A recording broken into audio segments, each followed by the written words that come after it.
不時不食秋田臭米氣。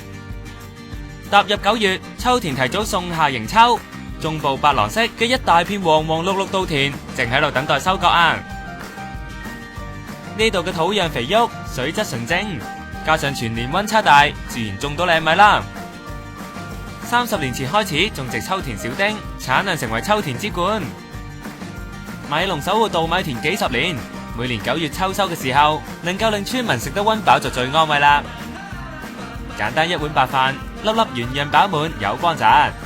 秋田小丁米粒大，而且黏性強，入口充滿米香，成為人氣品種啊！9月名產除咗稻米，仲有當造嘅爆汁香桃。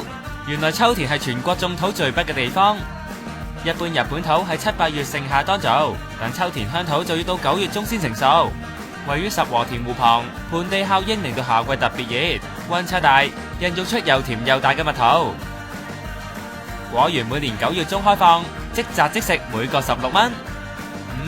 鮮甜中帶絲絲清香啊！